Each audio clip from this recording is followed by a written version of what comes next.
Hello everyone and welcome to this Shell Ideas 360 webinar. Thank you for joining us today. We have with us Jaco Fok from Shell, who's going to talk to us about open innovation and food technology. So thank you for coming. This is an open Q&A session, so after Jaco has gone through his slides, we'll be opening up the floor to anyone on the call that wants to ask any questions about the ideas that they're working on for Shell Ideas 360. So hopefully you have come along with some good questions for us today. And depending on how many people we have on this call, we may be able to open up the line so that you can verbally ask your question. However, if we get a lot of feedback, I may need to mute everyone. And if that's the case, you can just type in your questions into the chat function of the GoToMeeting software, and we can go in and answer your questions from that. So hopefully that's okay with everyone. And just a reminder that all questions should be relating to the topic of this webinar. Any other questions relating to the Shell Ideas 360 competition can be asked to us at shellideas360@shell.com. All right, so if you're ready, Jaco, I will hand this over to you.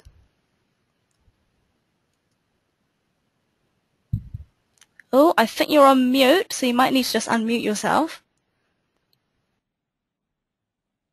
Okay, this is better? Okay, good. Welcome everyone. Thanks for having me here. It's for me it's an interesting experience. I've been working in the food area for quite a bit of time, but now already out of it for quite some time as well. And it was nice to refresh my knowledge using Dr. Google, but also to talk to a few people. And what I've done is I put together a presentation.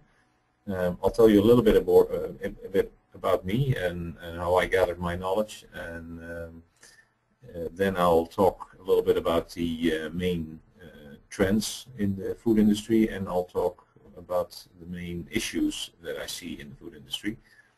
And so that all in all, that is 3 slides, but then with content enough probably for hours if we dive into it very deeply. So I'll try to be brief, and because I think most useful is probably the Q&As, just in order so you can ask questions that are more relevant for your projects. No guarantees that I can actually answer them, but I'll do my utmost. So next slide. Karen? Oh yeah, thank you. So my background. I'm a biochemist as well as a chemical engineer, and later on in my career I did an MBA. So I'm a bit of everything.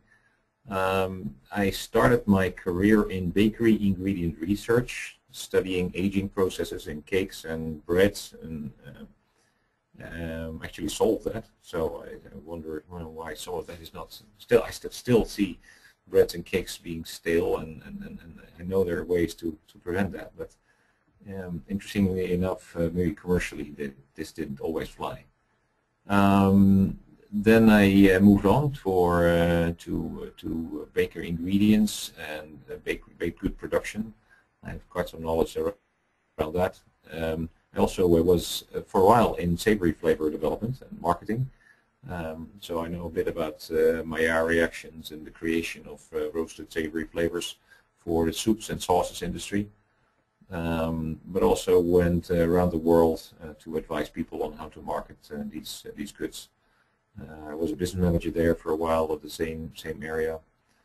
So let's say the products that I was concerned with were breads, cakes, also the cookies. So enzyme systems in cookies, for instance, was in a particularly interesting area.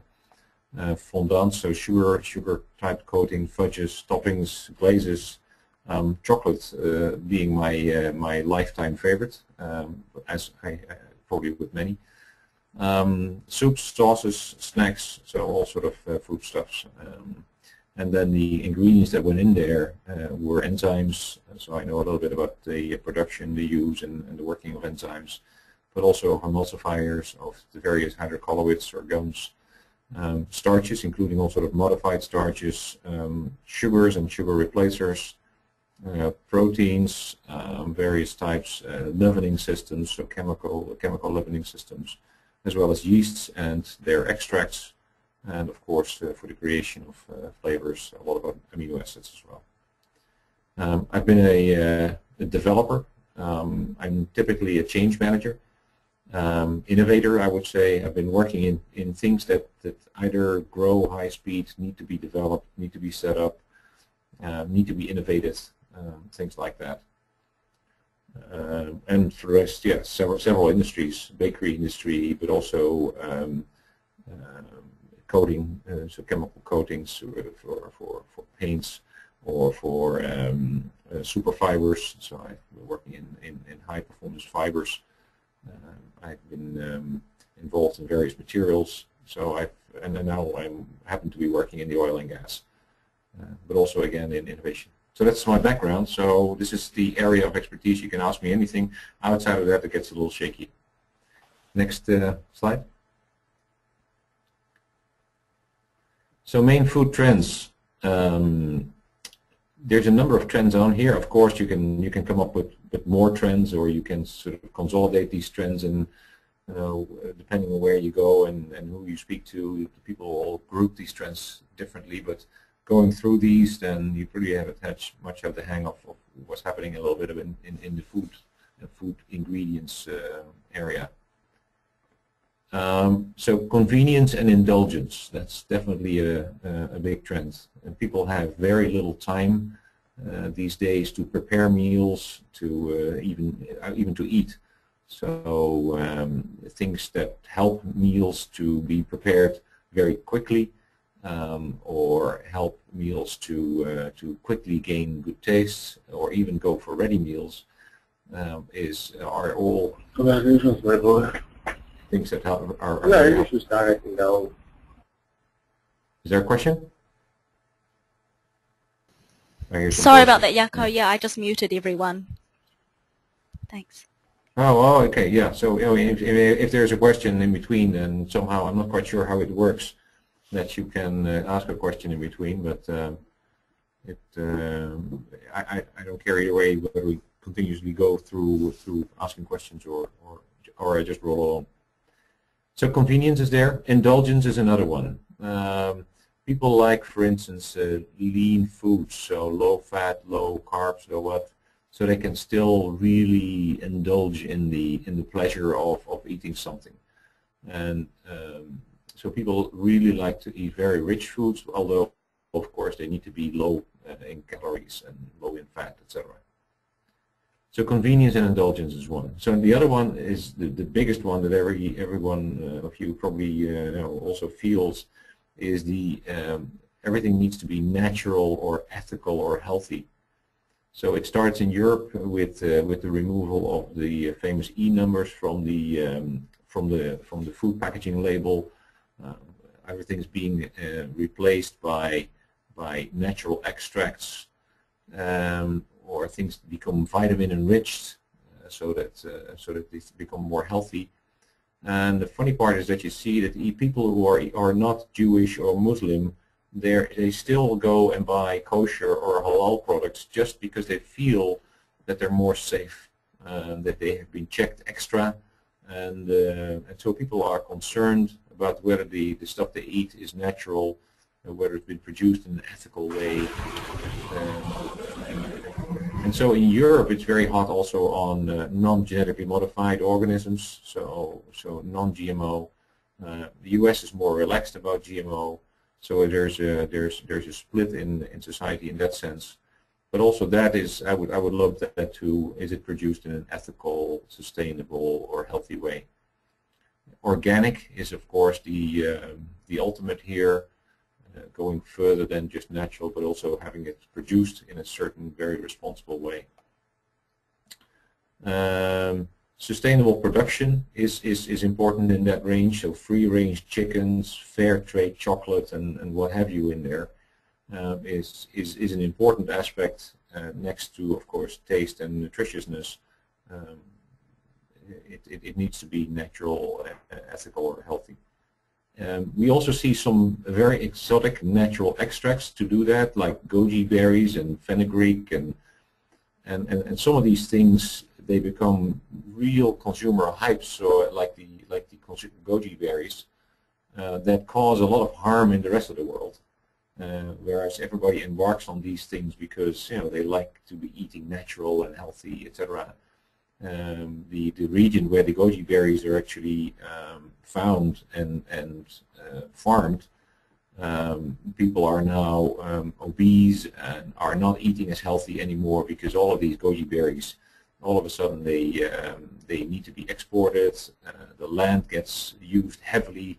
It used to be that people would just naturally pick them, and now they are farmed, and so the whole society there has changed and has basically been destroyed because of the popularity of the goji berries. So there's always another side to the same coin. And dairy is another one that is picking up globally as something that is apparently considered to be more healthy. It's a bit of a trend that more and more products are dairy-based. Then functional foods, that's also a trend that is quite old, but it's clearly continuing. Functional foods are foods that give you an extra edge, an extra function, like it's promoting health, like lean foods, but also almost like nutraceuticals, food that are good for your skin, or food that are that bring you a clearer mind, or that have other health benefits or mental benefits. Also, probiotics fall into this category. The Yakult, for instance, or other lactobacilli stimulating ingredients in drinks or in bars.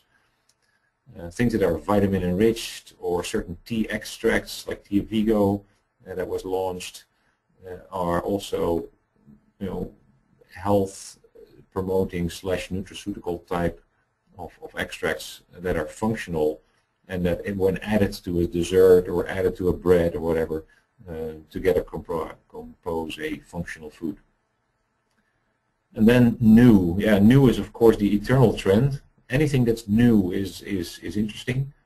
However, you see a clear shortening of product life cycles. Things become a hype quickly, but they also go away quickly. And yeah, social media feedback loops are very helpful there. And also what you see there is, for instance, the food industry is using social media to get quick feedback on specific tastes that are desirable to be developed, or other product features that can then be introduced into the product portfolio very quickly, and they could be hyped for maybe even a couple of months. If you go to Japan, then every 3 months is pretty much you need to have something new. Europe and the US, it's a little bit less. Then there is a funny trend going on that I wasn't aware of, but that my quick research came up with, is the snackification of everything. There is a snack of everything. We used to have cereal breakfasts. Now we have cereal bars.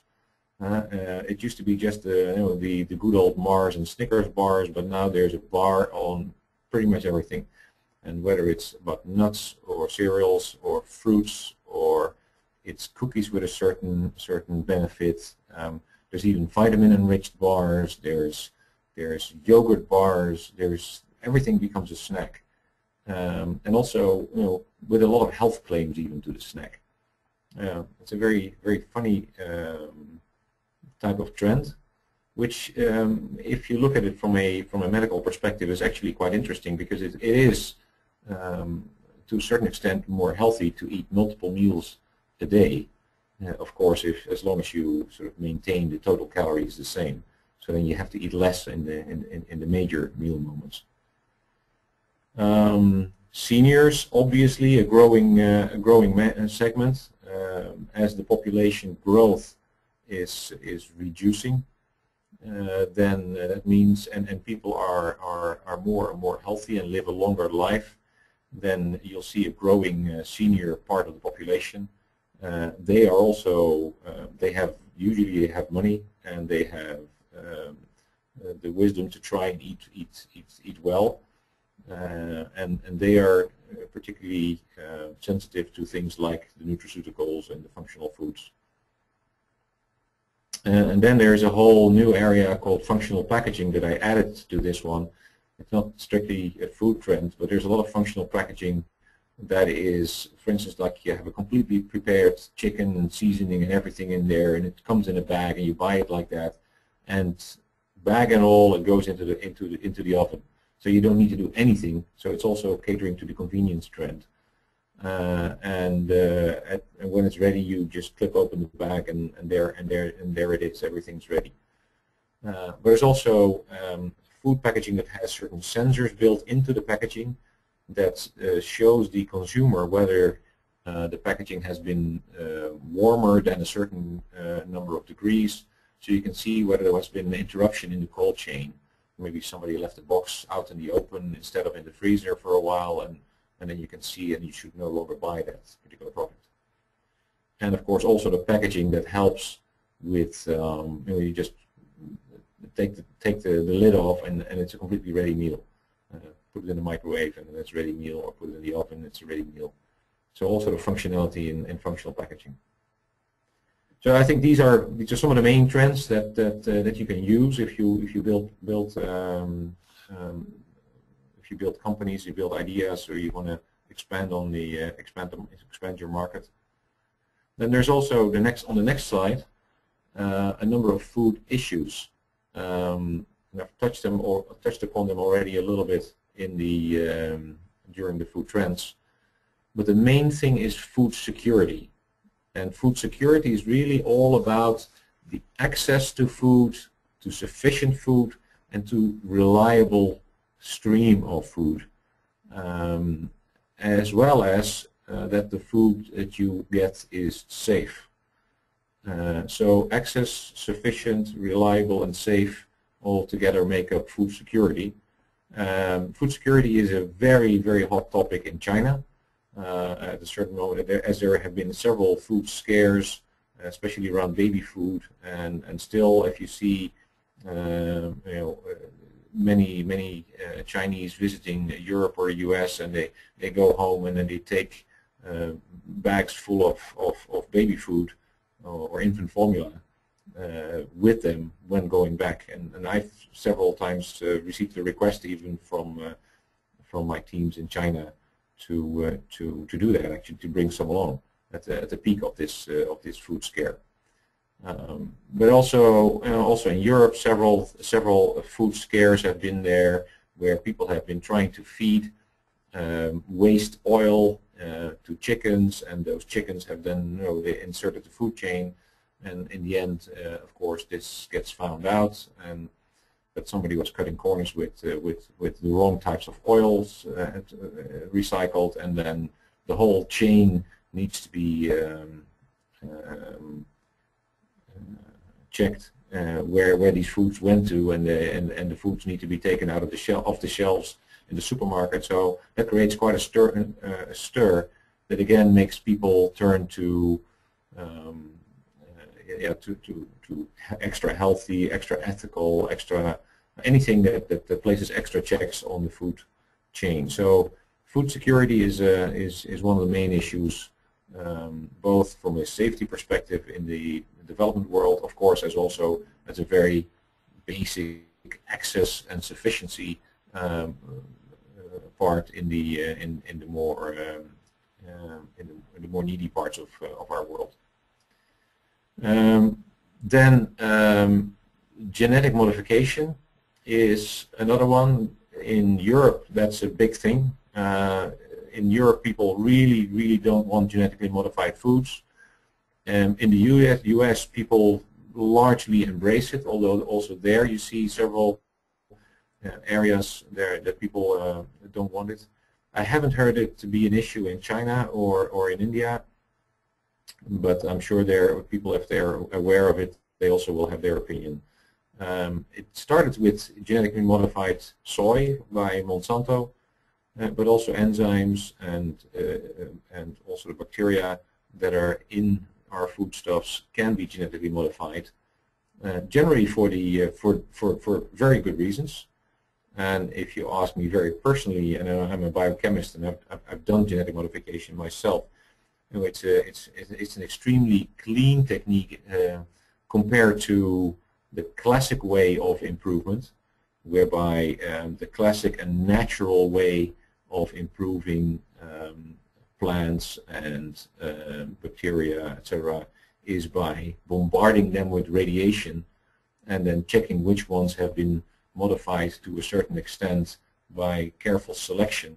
And out of the selection of the many that have been crippled by the radiation, you find ones that have been improved. And this is the so-called natural way. So, from a specialist perspective, I would much rather have GMO, but in the general population, this genetically modified organisms, they have a very negative image. And if you sort of launch new products, you really need to take this into account. Also, extreme breeding, where you see seeds that have been patented and have been modified to an extent by Monsanto in this case, that you can buy the seed, you can grow the broccoli, but if you but the broccoli will not carry any seeds itself, so you can't reproduce the seeds. Now that's extreme breeding to me, but also the breeding of chickens that do not have any feathers. This is a fairly easy, I think, through breeding techniques obtained chicken, but it's of course I find it a very I find it a terrible way in which we modify animals to suit our cost needs. I can see why it happens. Of course, I mean everybody wants to have access to healthy meat, and if this is the way to make it affordable for certain groups of people, then yeah, who am I then to say that is not a good idea? But if I see that, I have difficulties dealing with that. But extreme breeding is going on, not always very visible for the consumer, but it happens a lot. IP dominance is also an issue. Several companies are now claiming foodstuffs, but not only foodstuffs or ingredients, but also claim plants and other living organisms. I see there's a question. Oh, and it's gone again. Oh, the system doesn't really maintain that question. Let me click on it. I'd just like to know how you see the future of the primary food source change in the next decade. For instance, do you see the technology grow into making meat and into agriculture? Well, there's a lot of technologies happening that is trying to make sure we have sufficient primary food sources. One thing is, of course, we get more and more capable of growing, especially the main foods like soy and rice and maize, which at the same time I also find worrying because we seem to be narrowing the number of species that we eat, and by doing so we're probably opening ourselves to up to a risk that something happens with these species. But we get better and better in growing rice and growing soy and growing maize, and so that'll help. We also see an attempt to grow different organisms and grow proteins from bacteria and plants that will form new sources of proteins. And as most of the world is now becoming more what I would call flexitarian, so eating vegetarian every now and then, consciously or non-consciously, because the meat is being spiked with other proteins than meat protein anyway. This is probably also an area where a primary food source as protein is getting diversified into other things than just meat and fish. So there's a lot happening. But to say, okay, well, this is exactly what's going to happen in the next decades, I can see us becoming more and more vegetarian, because it is increasingly expensive and to manufacture meat. It also requires a lot of carbon dioxide. It requires a lot of resources in general to make meat, and so I can see that the alternatives getting an easier and easier road to be included in our foods. Also, when I was indicating that we're all moving more and more towards convenience foods, ready meals, it's very easy to develop a pasta sauce that contains alternate sources of protein rather than the meat that you would normally expect to have in there. That is, and as we move more and more towards having the industry cook for us rather than cook at home, the inclusion of alternate sources is easier and easier, and that'll help us, and it's probably a good thing, I guess, because this kind of diversity helps us to balance resources and balance nutrition, with of course the obvious dangers there as well, is that we need to keep a real good eye on the industry, that they actually do the right things to make us healthy, rather than just to cater to our need to have a lot of sugar and fat. So a bit of an elaborate answer. I hope the answer was somewhere in there. IP dominance, I talked a little bit about that. So ownership of all sort of organisms that is claimed by companies. It's a bit of a worrying trend. It's also fought back by some of the regulatory bodies, so we'll see how that further plays out. And then, of course, the major food issue that is really happening around the globe is obesity. And obesity, at first everybody thought it was an American problem or a German problem, or you pick on any group of people that you would like to make fun of. But nowadays it's happening all over the world, and I see if you look at the statistics that all of Europe is growing fatter as well. In China, this is becoming increasingly a problem, and so it seems to be a global phenomena in the developed world. So this is something that we need to deal with somehow, either by doing what we did with cigarettes and maybe ban more sugar and fat from our food, or have other ways. But I have no idea how to solve this. But the making healthy and more lean food available is and really addressing the issue in the media are steps that are currently being taken. But the fact of the matter is, it's there. So this is pretty much my presentation. So you've seen a little bit about the trends, a little bit about my expertise area. We talked a little bit about the main food issues. Are there any questions, maybe more specific to your to the ventures you're trying to create, to the ideas that you're trying to develop? Great, thank you for that presentation, Jaco. Okay, so now we'll open up the floor to all the students on the call today. So any questions you have for Jaco relating to food and what was presented in the webinar today, feel free to ask it. I'm just going to do a test and see if I can unmute everyone, just to see if there's any kind of feedback. It's a little bit noisy. If you can all remain, if you all have don't have a question yet, please keep yourself on mute. But if you do have a question, feel free to speak it out loud. Or if you prefer to use the chat function, you can do that as well.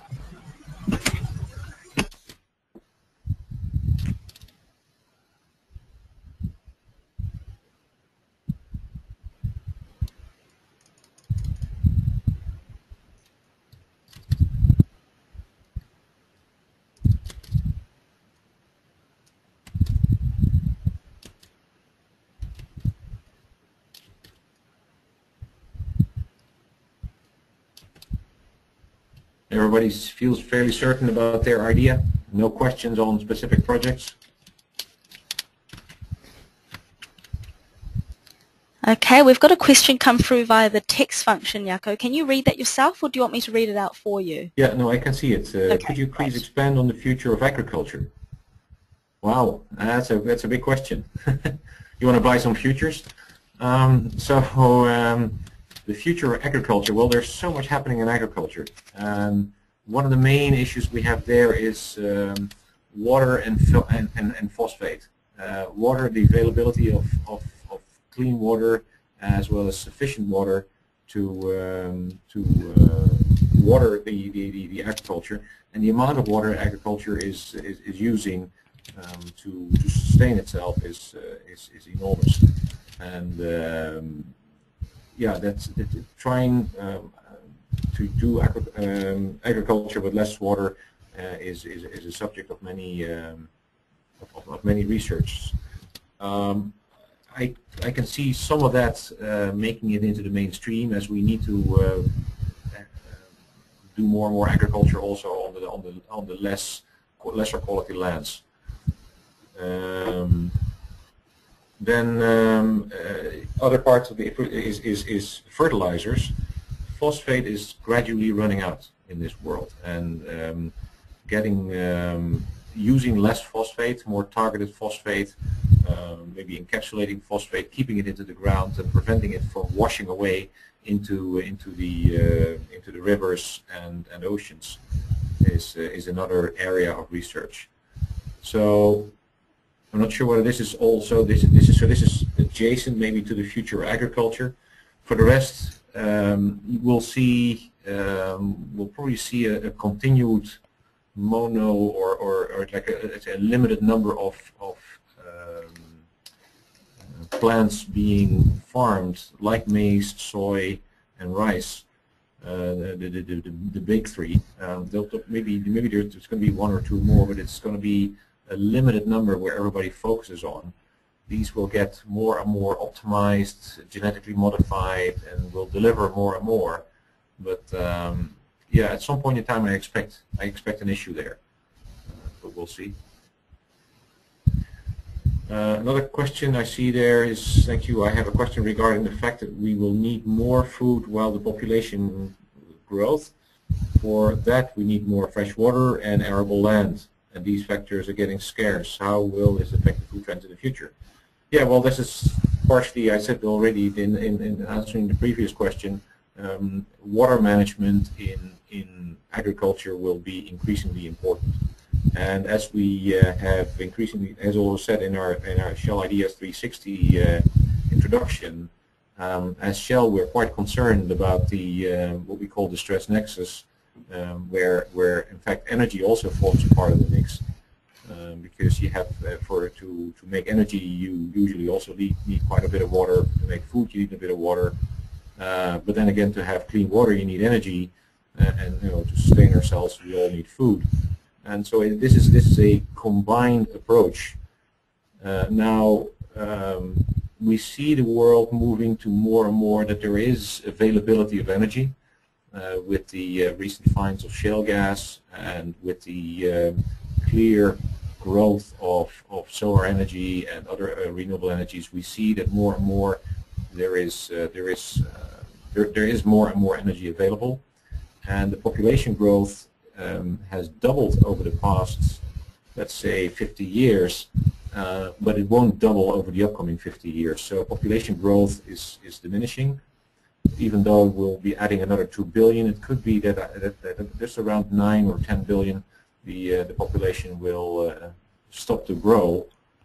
And then with the increased number of techniques and the availability of energy, yeah, hopefully, and then let's say with all of your bright minds and the ones that will follow you, we'll be able to use the energy wisely to create fresh water and more efficient ways to grow food using less water and the available energy. But it's an exciting space to be in, and I'm glad all of you step up to the plate to come up with some good ideas in how to deal with this. Next question: is there vegetables that have been genetically modified to withstand harsh environments? Oh yes, loads. There is a lot of work going on in vegetables and plants in general to be cultivated in drier land, for instance, or hotter or colder environments, or environments that have a certain pressure from insects, or other natural problems.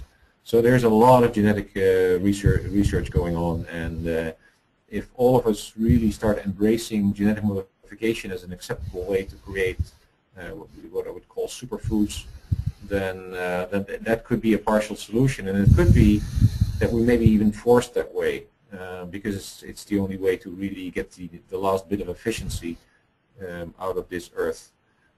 It's a worrying thing for some of us, I guess, and it's maybe an inevitable thing that some others see. It's a lively debate out there, but I can see genetic modification at least presenting the options, and whether we want to take them or not is depending probably on whether we can afford not to take them, or whether we really vote not to allow these. Next question: what are the necessary steps you have to take if you want to market your food product? What are the main concerns in launching a new product? The most important thing in launching any product, whether it's a food product or whether it's an electronics item or a piece of textile, is prototype. Make sure that as soon as possible you develop a prototype and you start showing it to potential customers, because the feedback that you get on that is invaluable. As early as possible, make sure you have quick feedback loops, and it starts maybe by showing a picture of it or a drawing or a PowerPoint, and then it goes to the first versions of it, like some maybe home cooked or whatever. But as soon as possible, try to get feedback loops, and determine whether the features of your product are attractive enough for the consumer to actually make a purchase. So it's the continuous cycle of prototyping, adjustment, and relaunching.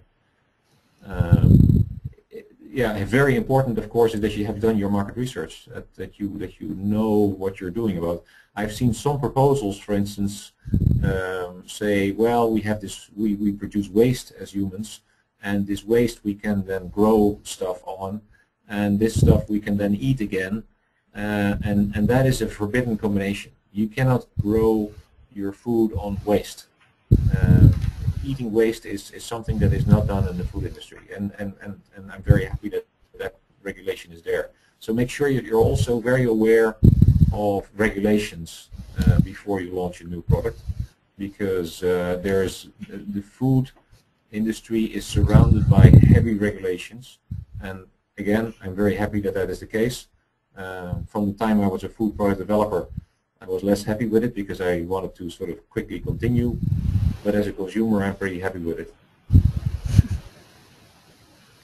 So the main concern of launching a new product, yeah, it's the main concern. The main concern is that you don't, that indeed you trip over a piece of regulation. Adding a new ingredient to the market is very difficult. It requires a lot of regulation checks, so be aware of it. Next question. Oh, that's only thanks. Well, you're welcome. Next question is, curious if there's any proof some bad affection from genetic modified food. No, as far as I know, there's no bad effects. That's consumption of genetically modified food, because usually it's just the same food, just that it is produced more by the organism. I'm personally also not much concerned, but the concerns are usually that if you have a genetically modified species and you grow that in the open environment, then that species disturbs the natural balance in the surrounding, because all of a sudden you've created a plant, for instance, that is much better at something, and it may outgrow the natural plant. So it's the concerns around genetic modification are usually more around the competition in the natural environment and how it can displace natural species. Now you see this in plants, but you also see this, for instance, in salmon. So you have grown salmon, and salmon has a tendency to escape out of farms and then it goes and live in the environment.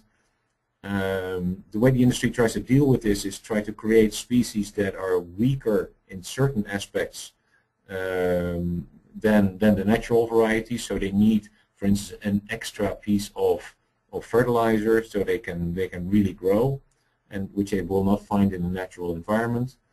But yeah, so the concern is not so much in eating it, but it's much more about how does the genetic modified plant or organism, how does it hold up in nature? Unmuted. Great. Thank you for those Question. questions, everyone, and thank you for answering them. We've got about 20 minutes left on this webinar, so any more questions, please put them into the chat function. You see one more question here. Oh, do you? Okay, go for it. Do you think organic food is a privilege or a necessity?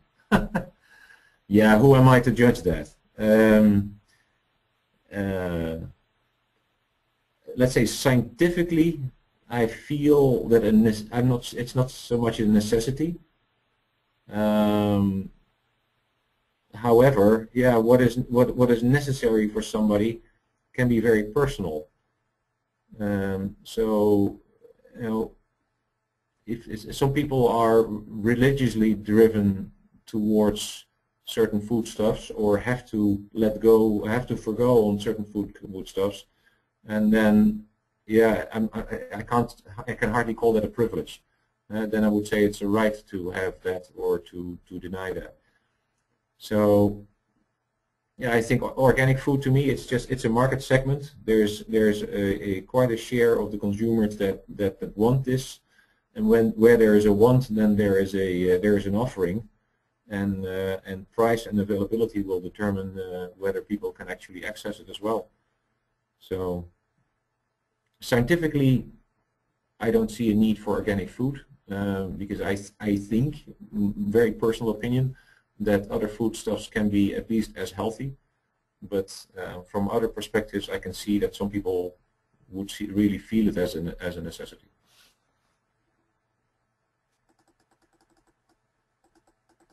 Then I have the last question here now is, I'd like your comments about GMOs. I feel a lot for people out there, but just okay. This is more a remark. So thank you, Francisca. All right. So there's no questions at this moment in time. So feel free to add more. Again, maybe specific on your projects. I don't think there's any competition really going on, so you can ask. You could potentially ask the questions openly if you're still struggling with an idea or with the direction you're having doubts on.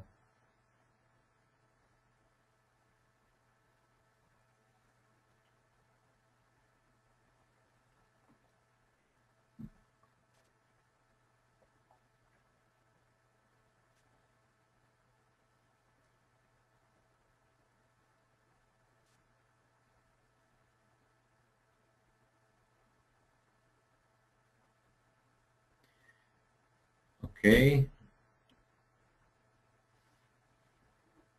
I see two questions coming up. One is opinion about the plant factory's future. I'm not quite sure what you mean by that. We're using plants more and more as factories of medicines and of other things that we would like. I'm not quite sure whether it's going that way. I don't really understand this question. I'm sorry. So, Chanun, maybe you can rephrase the question a little bit. I'll go for the next question first. Fertilizers nowadays are mostly chemicals makeup. We came through an article, a research about obtaining nutrient from the sea. What do you think about the sea nutrient as a fertilizer instead of the commercial fertilizer recently? Yeah, fertilizer is mainly about how do I get phosphate and how do I get nitrogen into the ground in a way that makes it accessible for plants. I think that is sort of, if you strip it to the bare bones, then that is mostly what it is. and whether the source of the nitrogen and of the phosphate is not relevant. So in that sense, if you can get that from the sea, then I would say be my guest, and that would be as good a source as any. However, I don't see us getting nitrogen nor phosphate from the sea. Now, what you can do, of course, is harvest algae from the sea or other living organisms, and then make some sort of a mixture out of that and put that over the fields, and that you can use as fertilizer, because algae also accumulate phosphate and they accumulate nitrogen. So there is possibility there. However, I doubt whether you could do that commercially, as well as that I doubt whether the sea has sufficient means to sustain the amount of fertilizer that we need. So so it's more of a commercial concern as well as maybe an environmental concern, because if we start getting all these algae out of the sea, then there's a lot less left for the fish, which are already in trouble, I think. So I see some commercial as well as environmental concerns there. But again, wherever you get the phosphate and the nitrogen from is from a scientific perspective irrelevant. Any thought about vertical farming?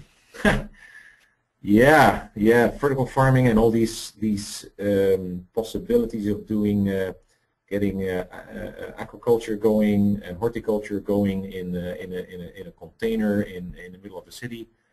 Very interesting concepts. Very personally, I have a hard time seeing that happen on a large scale. Somehow, if we go to mega cities, we probably need to move that way. But if I can hardly find a space to park my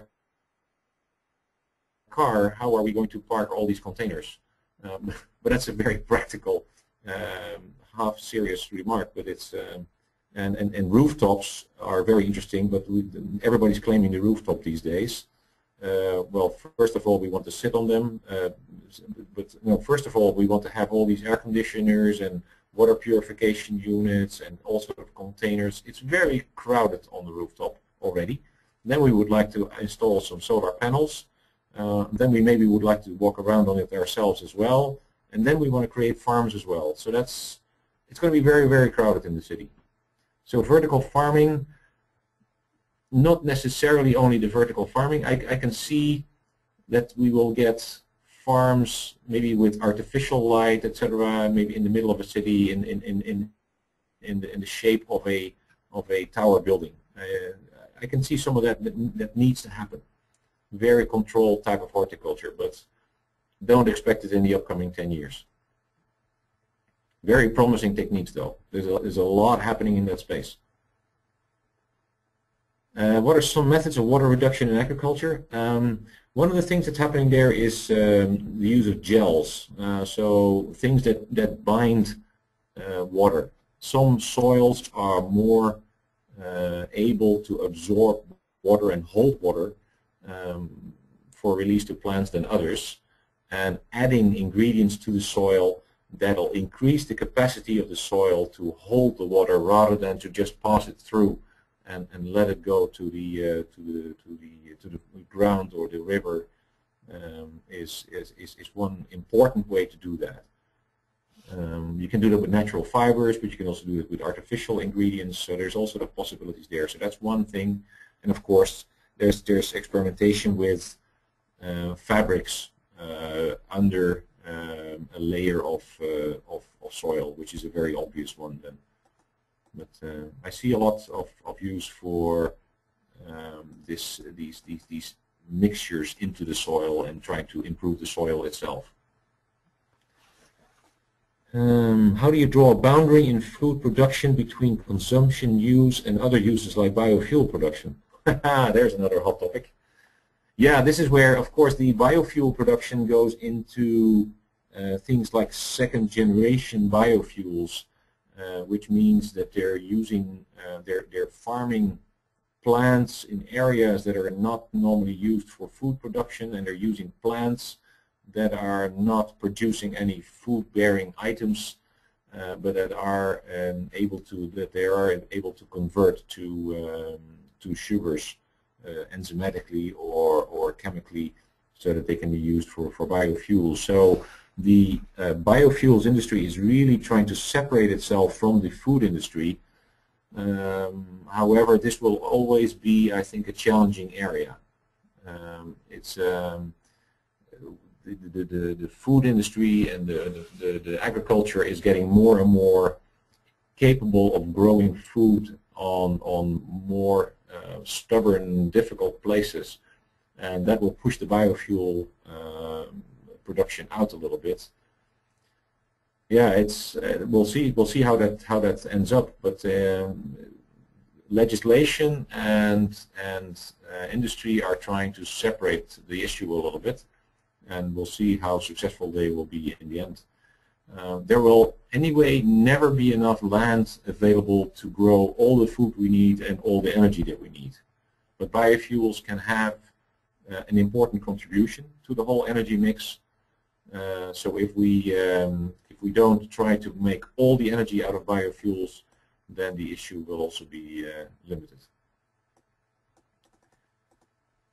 Then we have the clarification of the plant factory. It's a factory which produces the vegetable. It controls temperature, waters, light supplies. Oh, it's horticulture, I guess. So it's yeah. Opinion. Yeah, it's happening a lot. You see a lot of greenhouses that are using this technique. So I don't think this is very new anymore. So controlled lighting, controlled water supply, controlled fertilizer supply in a very controlled environment like the glass house is almost normal, I would say, in the areas where you see a lot of glass houses. And for that matter, if you look around in the Netherlands, there's quite a bit of that. So yeah, my opinion on it, yeah, it's just there. It's a very clean way of producing plants and food, and it's a very efficient way to deal with resources. But it can be a little bit more energy energy requiring. But then again, if we have sufficient energy, then this could be a big way to go.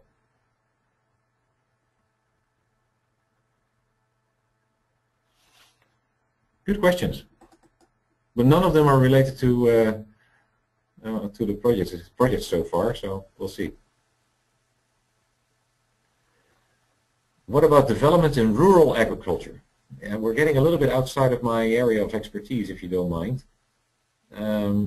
So yeah, rural agriculture, it'll all be there, but you have to recognize that already half the population of this earth is living in cities.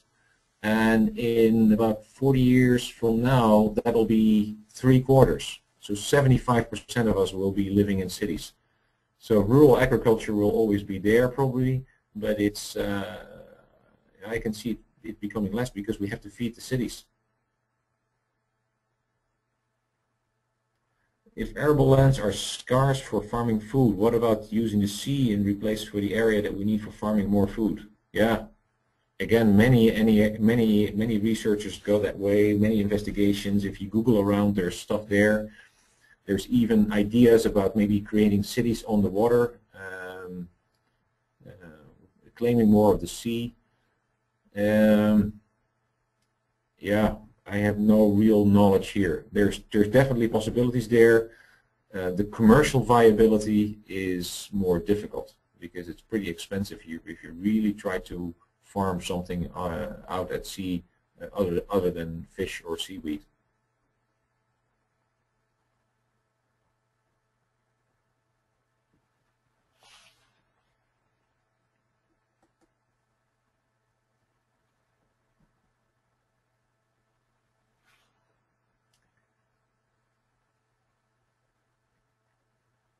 Okay, we've got about 5 minutes left of this I see the webinar. number of people declining gradually.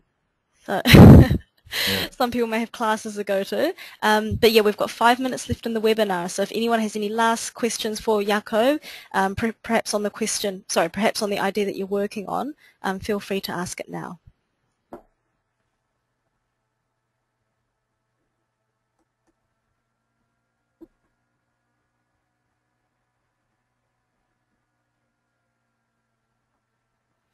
I guess we've exhausted the audience, and well, we've been quite a number of good questions.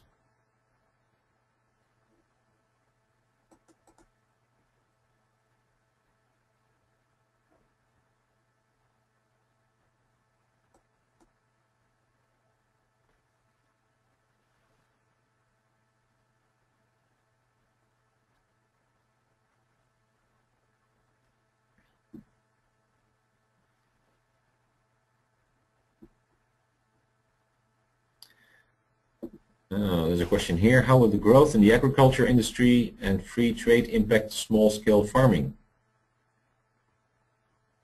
Yeah, again, I have no expertise here, but I have no reason to believe that the trends that we've seen over the past, 500 years will all of a sudden change.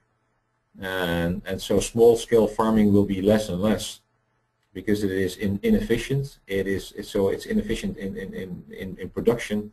It's also inefficient in resource use, and it's commercially inefficient. So it'll be hard, and there will always be small-scale farmers that cater to a small niche, like we saw in the beginning with organic, which is now a little bit more mainstream. But there will always be smaller farmers who maybe start new niches, but I think on the whole you'll see that that larger scale farming, industrial agriculture is more or less the way to go, especially because we all need that efficiency.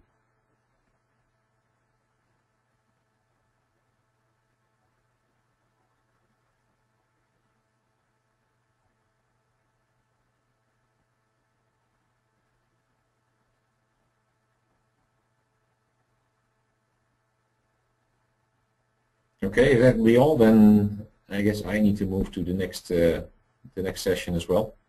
Okay. So yeah. I thank everybody for their attention. I've enjoyed this, and yeah, I wish you lots of luck with your business plans and with testing your ideas and building them out. And I'm looking forward to seeing you later on. And talk to the judges, and hopefully one of you wins. All right. Thank you for Good your luck. time, Jaco. Thank you to everyone on the call. Okay. Bye. Okay. Bye-bye.